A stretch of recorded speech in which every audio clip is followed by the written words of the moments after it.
Hey guys welcome back to a new video in our channel that is IN near by. ఈ వీడియోలో అయితే నేను మన TSPC 2024కి ఎంత ఇన్కమ్ అనేది ఉంటే మనం ఫీజ్ రీఎంబర్స్మెంట్కి అయితే ఎలిజిబుల్ అవుతాం అదైతే చూస్తాము. సో ఆల్రెడీ నాకు చాలా కమెంట్స్ అయితే వచ్చింది దీని రిగార్డింగ్, ఎందుకంటే రిజిస్ట్రేషన్ ప్రాసెస్ అయితే నడుస్తుంది ఇప్పుడు. అండ్ చాలామందికి అయితే ఆల్రెడీ వెరిఫై అని స్టేటస్ వచ్చింది, బట్ కింద వచ్చేసి ఇన్కమ్ వచ్చేసి higher lower and invalid certificate అట్లా అని చూపిస్తుంది. సో దాని రిగార్డింగ్ సొల్యూషన్స్ అయితే ఈ వీడియోలో అయితే ఉంటుంది. సో వీడియోని అయితే స్కిప్ చేయకుండా అయితే ఎండ్ వరకు చూడండి to get and full information regarding the income criteria for the eligibility of 2024 TS PECET fee reimburse అనమాట. సో ఇది ఫీజ్ రియంబర్స్మెంట్ అనేది మనకి గవర్నమెంట్ నుంచి అయితే వస్తుంది from Telangana state.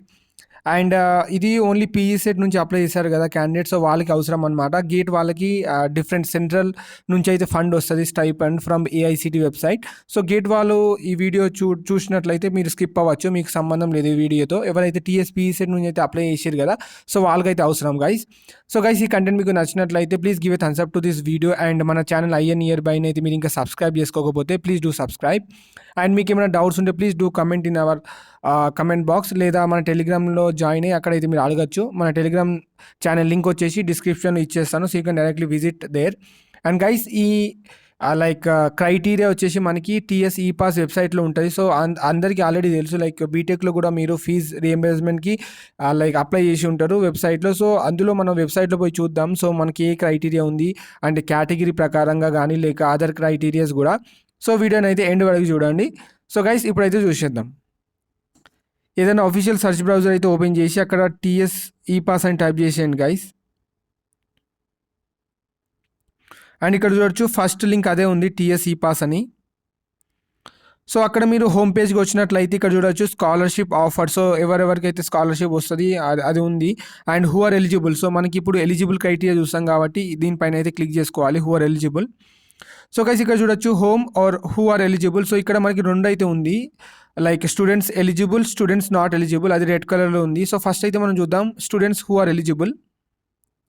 So guys first point ఇక్కడ చూడొచ్చు SC and ST welfare students whose annual family income is ₹2 lakhs or below. So SC and ST category వాళ్ళు ఉంటారు కదా వెల్ఫేర్ స్టూడెంట్స్, సో వాళ్ళ ఫ్యామిలీ ఇన్కమ్ వచ్చేసి 2 lakhs లేదా బిలో అయితే ఉంటే వాళ్ళైతే ఎలిజిబుల్ అయిపోతారు ఫీజు రీయింబర్స్మెంట్కి. నెక్స్ట్ నెంబర్ 2 వచ్చేసి BCA and EBC and minority welfare students who belongs to rural area, their family income should be 1,50,000 or below. So ఎవరైతే BC and EBC and minorities కేటగిరీకి అయితే belong అయి ఉంటారు కదా, అండ్ వాళ్ళు వచ్చేసి రూరల్ ఏరియాలో అయితే ఉండాలి. సో వాళ్ళ ఇన్కమ్ వచ్చేసి మనకి 1,50,000 కన్నా బిలో ఉండాలన్నమాట, ఒకవేళ వాళ్ళు ఫీజ్ రీఎంబర్స్మెంట్ క్లెయిమ్ చేసుకోవాలనుకుంటే.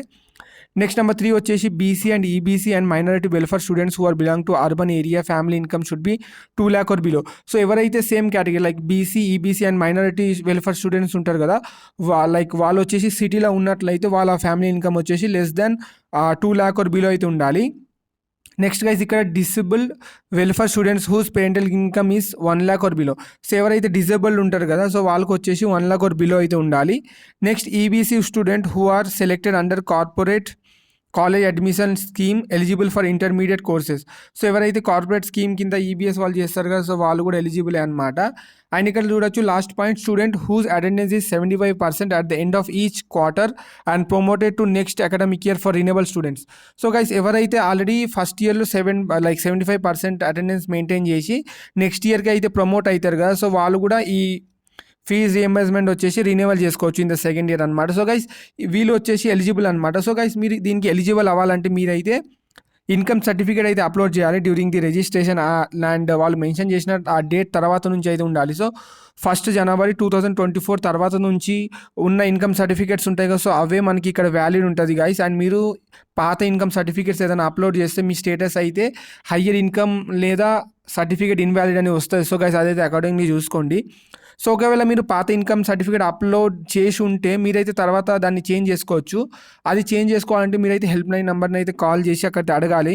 సో నేను ఇట్లా పాత సర్టిఫికేట్ అప్లోడ్ చేసిన, ఇప్పుడు నా దగ్గర కొత్త సర్టిఫికేట్ ఆల్రెడీ వచ్చేసింది, సో దాన్ని నేను అప్లోడ్ చేయాలి అని చెప్పి. సో వాళ్ళైతే మీకు ఆ విండో అనేది క్రియేట్ చేస్తారు, సో దట్ మీరు ఆ విండో నుంచి అప్లోడ్ చేయొచ్చు.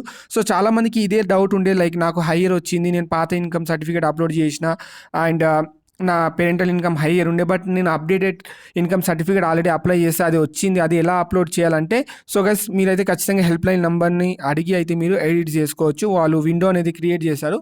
సో మీరు కొత్త దానికి అప్లై చేసుకుంటే మీకైతే అక్కడ స్టేటస్ అనేది చేంజ్ అవుతుంది. So that after that you can apply for the fee reimbursement. Next guys, students are not eligible. So ఎవరైతే మనకి ఈ లైక్ ఫీజ్ రీఎంబర్స్మెంట్కి ఎలిజిబుల్ కాదు, సో వాళ్ళ గురించి కూడా ఇక్కడ చాలా పాయింట్స్ అయితే మెన్షన్ చేసారు. సో అది కూడా చూద్దాము. సో ఇక్కడ చూడొచ్చు, ఫస్ట్ వచ్చేసి students belonging to the category other than SC, ST, BC, EBC, minority and DW disable. So guys ఈ మెన్షన్ చేసిన కేటగిరీస్లో ఎవరైతే ఉండరు కదా, సో వాళ్ళు వచ్చేసి ఫీజ్ రీఎంబర్స్మెంట్కి అయితే ఎలిజిబుల్ కాదని చెప్తున్నారు. నెక్స్ట్ పాయింట్ ఇక్కడ చూడొచ్చు, SC, ST students whose annual family income is more than 2 lakhs. So SC, ST వాళ్ళకి కేటగిరీ క్యాండిడేట్స్కి ఒకవేళ ఫీజ్ లైక్ ఫ్యామిలీ ఇన్కమ్ వచ్చేసి 2 lakhs కన్నా ఎక్కువ ఉంటే వాళ్ళైతే ఈ ఫీజ్ రీఎంబర్స్మెంట్కి అయితే ఎలిజిబుల్ కారు. Next BC and EBC and minority rural area students whose annual family income is more than 1,50,000. So BC, EBC and minority candidates ఉంటారు కదా, సో వాళ్ళ ఇన్కమ్ వచ్చేసి లైక్ రూరల్లో ఉండే వాళ్ళకి ఫ్యామిలీ ఇన్కమ్ వచ్చేసి 1,50,000 కన్నా ఎక్కువ ఉంటే వాళ్ళైతే ఎలిజిబుల్ కాదు to get eligible for the fees reimbursement. Next, BC and EBC and minority urban area students whose annual family income is more than 2 lakhs. So ఎవరైతే అర్బన్లో ఉంటున్నారు EBC and minority candidates, so వాళ్ళ family income వచ్చేసి 2 lakhs కన్నా ఎక్కువ ఉండద్దు, ఒకవేళ ఉంటే వాళ్ళైతే ఎలిజిబుల్ కాదు. Next, disable welfare student whose family income is more than ₹1 lakh. So disable candidates ఒక family income more than 1 lakh ఉంటే వాళ్ళు కూడా ఇక్కడ ఎలిజిబుల్ కాదు. Next, all students who are pursuing the part time courses, online courses and corresponding courses. So ఎవరైతే like part time course కానీ లేదా online courses కానీ లేదా కరెస్పాండెన్స్ కోర్సెస్ అయితే లైక్ పర్సీవ్ చేస్తున్నారు, సో వాళ్ళు కూడా కాదు. Only regular time like MTech 2 year అయితే 2 year చేసే వాళ్ళకే ఈ ఫీజ్ రీఎంబర్స్మెంట్ క్రైటీరియా అనేది ఎలిజిబుల్ అవుతారు ఆ క్యాండిడేట్స్ వచ్చేసి. నెక్స్ట్ ఇక్కడ చూడొచ్చు, students admitted under sponsored seats, management quota seats and spot admission. So guys ఎవరైతే ఈ లైక్ phase 1 phase 2 కాకుండా నెక్స్ట్ థర్డ్ ఫేజ్ కూడా ఉంటుంది, అది వచ్చేసి స్పాట్ అడ్మిషన్ లేదా మేనేజ్మెంట్ కోటా. ఇటువంటి కోటాలో మీరైతే సీట్ ఒకవేళ వచ్చినట్లయితే మీకైతే గవర్నమెంట్ నుంచి ఫీజ్ రీఎంబర్స్మెంట్ రాదు, మీరు సెల్ఫ్గా అయితే పే చేసుకోవాలి. నెక్స్ట్ ఇక్కడ చూడొచ్చు, students who applied stipend or scholarship in any scheme. So మీరు ఇంతకన్నా ముందు లైక్ సేమ్ కోర్సెస్కి ఒకవేళ స్కాలర్షిప్కి అప్లై చేసి ఉంటే మీరైతే ఇప్పుడు మళ్ళీ అప్లై చేసుకుంటే మీరైతే మళ్ళీ ఎలిజిబుల్ కాదు. ఇది once in a life time opportunity అనమాట, ఒక్కసారి వస్తుంది మీకు సేమ్ లైక్ డిగ్రీలో మీరు అప్లై చేసుకుంటే. నెక్స్ట్ ఇక్కడ చూడొచ్చు, students of BC, EBC and DW students studying in the course offered by open university distance mode category B seats in MBBS or BDS.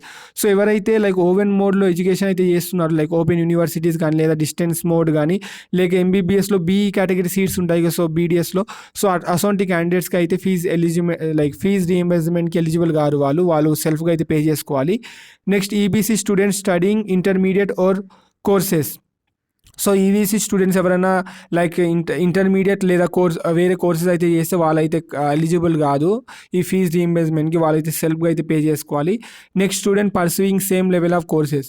So guys ఎవరైతే లైక్ సేమ్ లెవెల్ అంటే already అయిపోయిన దాన్ని మళ్ళీ వాళ్ళు like కొందరు అయితే ఉంటారు కదా, ఫస్ట్ లైక్ జియో టెక్నికల్లో ఎంటెక్ చేసి నెక్స్ట్ మళ్ళీ స్ట్రక్చర్లో ఎంటెక్ చేద్దాం అనుకుంటే నెక్స్ట్ ఇయర్, సో అట్లా అయితే వాళ్ళు కూడా కాదు, లైక్ వన్ టైం వస్తుంది మనకి ఇక్కడ ఫీజ్ రీఎంబర్స్మెంట్. సో అకార్డింగ్లీ మీరైతే చూసుకోండి అమ్మా, ఇదే మనకి ఇక్కడ వచ్చేసి like fee reimbursement eligibility criteria from the TS ePASS website. ఈ టీఎస్ ఈపాస్ వెబ్సైట్ వచ్చేసి మనకి తెలంగాణ గవర్నమెంట్ కింద అయితే పనిచేస్తుంది. సో వీళ్ళు వచ్చేసి మనకి ఫీజ్ రీఎంబర్స్మెంట్కి లైక్ అన్ని డేటా తీసుకొని వీళ్ళే మనకి ఫీజ్ రీఎంబర్స్మెంట్ వచ్చేసి శాంక్షన్ చేస్తారు. సో అకార్డింగ్లీ ఈ క్రైటీరియాస్ని ఫుల్ఫిల్ చేసి మీరైతే అప్లై చేయాలి. సో అట్లయితే అప్లై చేయండి. సో డెఫినెట్లీ మీకు సీట్ వచ్చినాక ఈ ప్రాసెస్ అయితే ఉంటుంది. సో మీరు కాలేజ్లో సీట్ వచ్చినాక ఆ కాలేజ్ నుంచి అయితే మీరు ఇది అప్లై చేయాలి ఈ పాస్కి. సో దీని ప్రాసెస్ కూడా మేము ఆల్రెడీ మన యూట్యూబ్ వీడియో అయితే చేసినాం. సో ఒకవేళ మీ సీట్ వచ్చినాక ఈ పాస్ అప్లై చేయాలి అనుకుంటే ఆ వీడియోస్ అయితే చూసుకోవచ్చు, నేను ఇక్కడ తమ్నేల్ అయితే పెడతాను. అండ్ గైస్ అకార్డింగ్లీ చూసుకొని అయితే అప్లై చేయండి. All the best for all of you. And guys ఈ వీడియోని లాస్ట్ వరకు చూసినందుకు అందరికీ thanks and give a Thums up to this video if you found the content is useful. And ఈ useful information మీ ఫ్రెండ్స్తో అయితే షేర్ చేసుకోండి ఎవరికైతే ఈ ఇన్ఫర్మేషన్ కావాలని అనుకుంటున్నారు. అండ్ మీకు ఏమైనా డౌట్స్ అండ్ క్వైరీస్ ఉంటే please do ask in the comment box. And మన టెలిగ్రామ్ ఛానల్ అయితే జాయిన్ అయిపోండి, సో దట్ మీకు ఏమైనా క్వైరీస్ ఉంటే మీరు అక్కడైతే అడగవచ్చు. And guys, hit that bell icon to get the further notification updates related to the TSPSA 2024 లేదా ఏదైనా జాబ్ నోటిఫికేషన్స్ లేక అదర్ రిలేటెడ్ ఇన్ఫర్మేషన్స్. సో ఇంకో వీడియోలో అయితే కలుద్దాం with a new content. So అప్పటి వరకు అందరికీ బాయ్ ఆస్పిరెంట్స్.